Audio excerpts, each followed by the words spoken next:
Hello everybody and welcome to Great Leveler Gaming.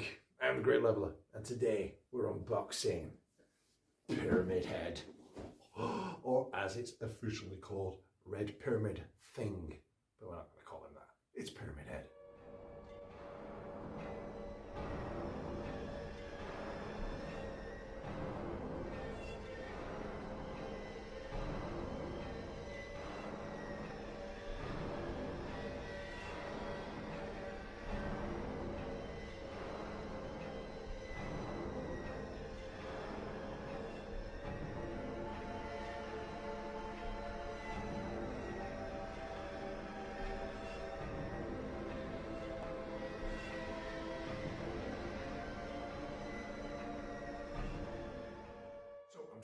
I'm super excited to be opening this box and getting the statue. Pyramid Head is without doubt my absolute favorite video game villain, possibly one of my favorite video game characters. I don't think that's too much of an exaggeration. Silent Hill 2 is for me one of the best horror games out there, and one of the things that I love about the game is, of course, Pyramid Head. It's not the only thing.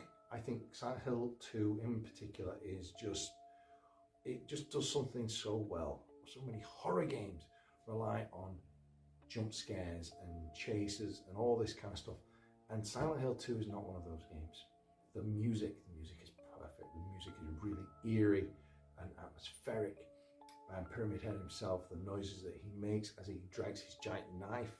When you first get to Silent Hill, before you even meet the character and come familiar with that ominous sound, you hear it in the distance, and obviously on subsequent playthroughs you really pick up on that, and it's eerie and chilling and just absolutely fantastic. And again, he doesn't pursue throughout the whole game. It's not like a Nemesis where he just keeps popping up and jumping out. There are only a few encounters, but each one is memorable, and of course everyone remembers the first time we ever see him, first in a hallway between the metal bars, and then of course he's introducing himself to a couple of other monsters in the game.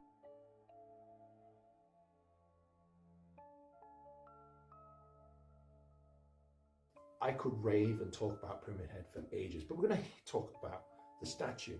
Now, this is an 11.6 inch statue. That is, I'm pretty certain, the largest statue that I currently own. But yeah, he's, I think, going to be a big boy.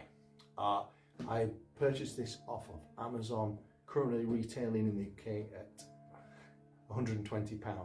I don't normally spend that kind of money on statues, but this is a special one. It's developed by NUMSKULL, and I saw this advertised ages ago when it was ready for pre-order. I didn't actually realize it was out so soon, and instantly fell in love with it. They've got so many great designs.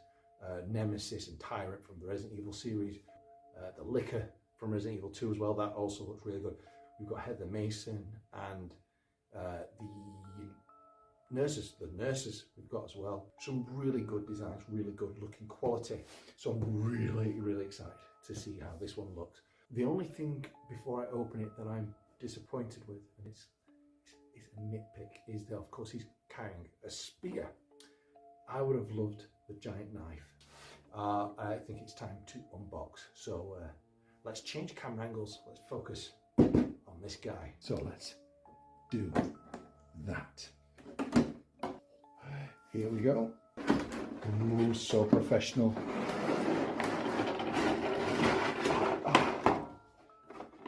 Some assembly required, apparently. So let me just check, because usually there's a bit of tape or something. There it is. I can see the tape now. Sorry, there's a lot of scraping. I'm trying not to, but it happens. Oh, wow. Yes. Dun, dun, dun. Okay, I'm going to put this to one side. Let's unmask him. Oh, yes. Oh, hang on. Why is he wonky? Oh, he's supposed to be wonky, I guess. He's kind of angled, which I wasn't expecting. Okay, I'll talk about him in a little bit more detail in a moment. Let me just move him back a tad. So we've got here 3 spears, or well, one fell out. So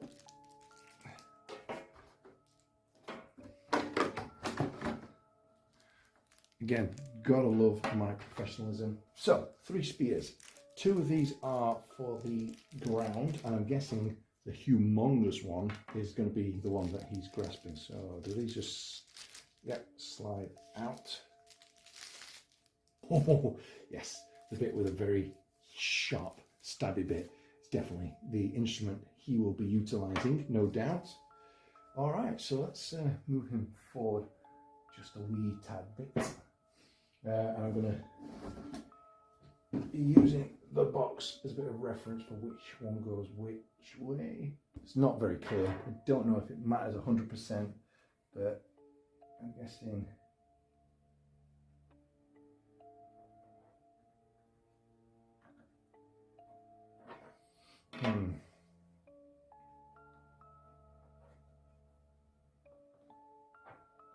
Oh, that one fitted nice and snug.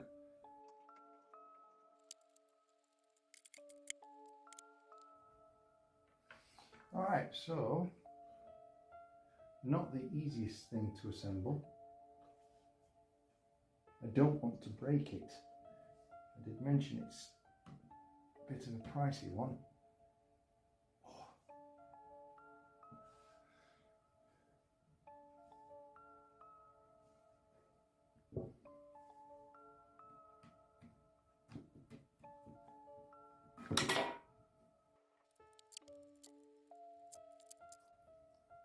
This is annoying.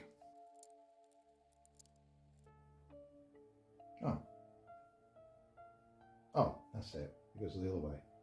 So it turns out it's very difficult to tell from the picture. I mean, to me, they look like both spears are going the same way, but if I actually put them in different directions, that actually stands up pretty well. So, sorted. Anyway, okay, we're now set up. This looks awesome. Okay, so now that it's set up, now I can actually appreciate what we've got, and it is incredible. The detail is just as we hoped, really, really good. So let's work our way down, shall we? Yes, I think we shall. So the actual pyramid head itself looks amazing. I feel like this is more of an updated version ready for the second, well, the remake, not the second game, because if you notice on this side here, rather than looking metallic, it actually almost looks like flesh or a leathery bag, which is really cool, which gives it more of an otherworldly kind of feel. It makes you wonder why that bit's fleshy, the rest is metal. It looks awesome. And of course, as we've already discussed, the tongue sticking out from this end is just really creepy. And again, it just begs the question, what is underneath the helmet? Is the helmet his head? Is it covering his something? Who the hell knows? And of course, round the back. Now, this is something that wasn't really prominent in the first game. I refer to it as the first game because it was the original Silent Hill 2. So now we've got this kind of bulging, fleshy mold, which again, is this his head? Is it a growth? It just looks really cool. And I really, really love the shape. I mean, it's not technically really a pyramid. It's, I don't know what shape you'd call it, but it wouldn't be a pyramid. It's almost like a witch's hat with this little pointy spike at the top. And I'm not really sure what this bit is. Here, it's almost like a chain link thing, or again, is it something breaking through from underneath? Now, let's move a little bit further down to the actual torso. The flesh is like cut and scarred at the back, but what I really, really love is this detail here above the glove, where it's actually the skin has actually ripped apart and you can see the sinewy muscle underneath, and the gloves. This is actually something I didn't pick up until just this moment. He's got obviously his little digit here and the thumb, but this is actually covered all 3 fingers, which is exactly how it was portrayed in the first game. In fact, I don't even remember him having the little finger, because obviously, again, you're limited on the animation on PlayStation 2.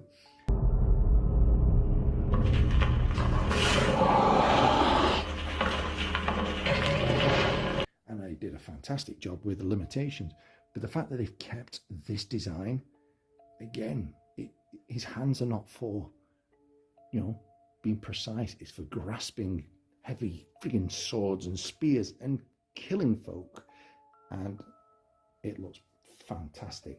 And the other side, again, so much more flesh has been pulled away, revealing muscle, and these white gloves at the bottom just looks incredible.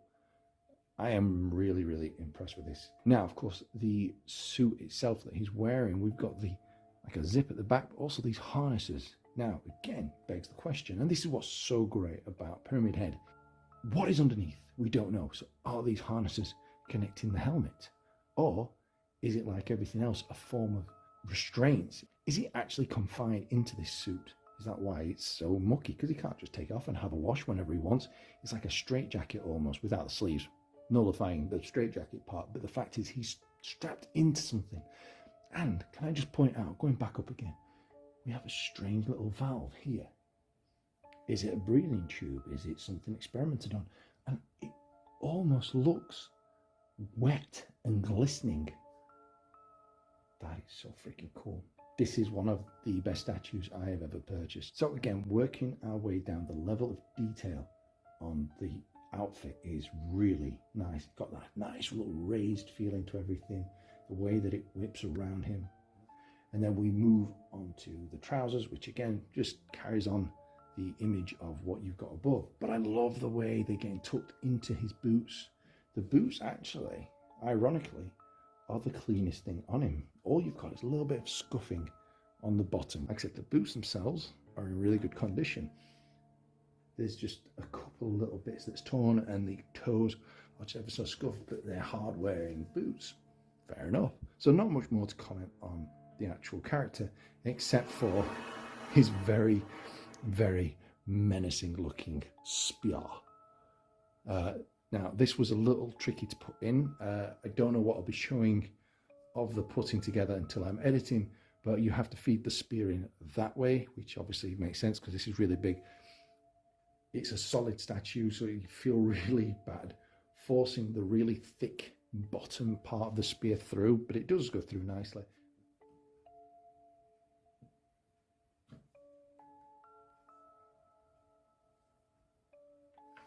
All right, so not the easiest thing to assemble. I don't want to break it. I did mention it's a bit of a pricey one.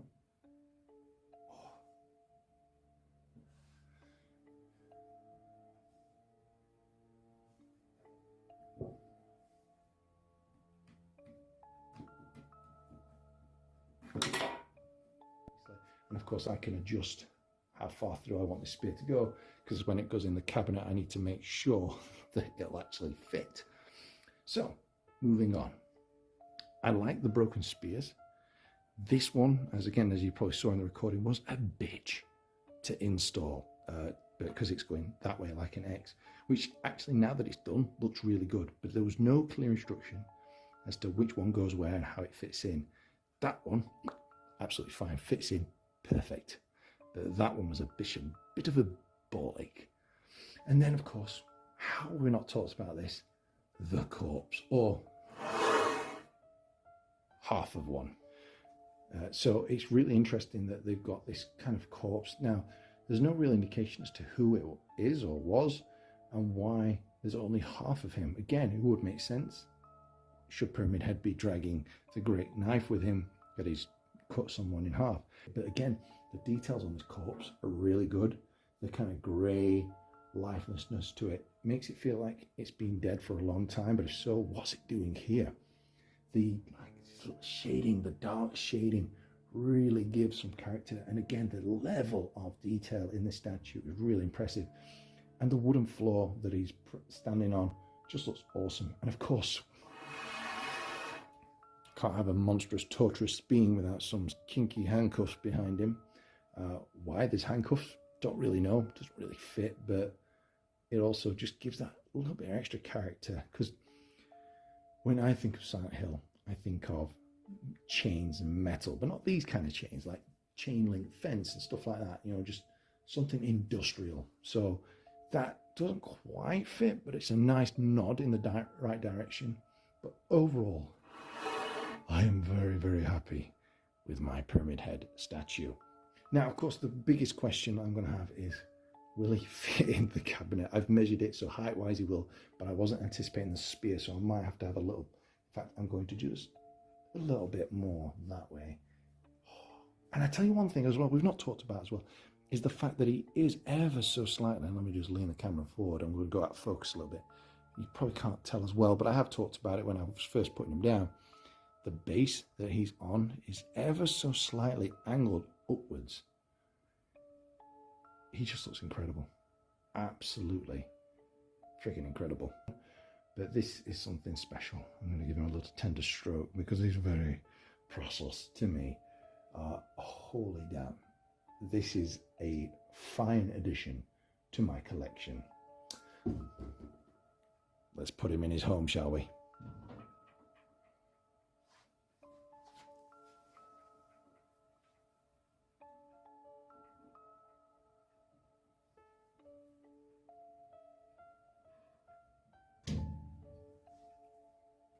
So there we have the red pyramid head, in his rightful place. And he looks pretty damn amazing. I would like to move him further up. However, due to the nature of him, I think it's better to keep him a little bit lower down, a little bit out of everyone's line of sight, because it can be a little bit unnerving. And I understand that. But me sitting here, I can watch the telly and gaze longingly at him. I have always had a thing for redheads. So I'm going to give him, yeah, I think a 10 out of 10. It was, when I was unboxing, initially going to be a 9 out of 10. Not because of anything wrong with the design or the paint job, because the paint job is phenomenal, just to do with the fiddly spear. And that really did annoy me. But as soon as I figured it out, because I thought it was going to be a case of every time I moved him, it'd fall out, and I was ready to be really annoyed, but it didn't. I figured it out, so they cross. Whether they're supposed to or not, I don't know, but for mine, definitely. And it makes sense, and it looks good, so I'm A-okay with that. If you like this piece and want to get it, there is a link in the description below to where I purchased it from. Of course, you can go to NUMSKULL direct and purchase it from there. I just tend to use Amazon because I'm comfortable with it, and I know that they'll turn up when I want. So, but that's nothing against NUMSKULL. I didn't buy it direct, but there are a lot of good products on there. I did say on probably my last unboxing I wasn't going to get anything else because I've run out of space. I've actually took a few figures to work, so I've got something cool to look at when I'm at work to make room for any more. So as much as I would like to purchase some more, this is probably going to be it until I do get another cabinet. It's getting a bit much. I'm getting a little bit obsessed. But I love statues, and this one, definitely one of my favorites. So yeah, let me know what you guys think down below in those comments, and I'll see you all on the next episode coming soon.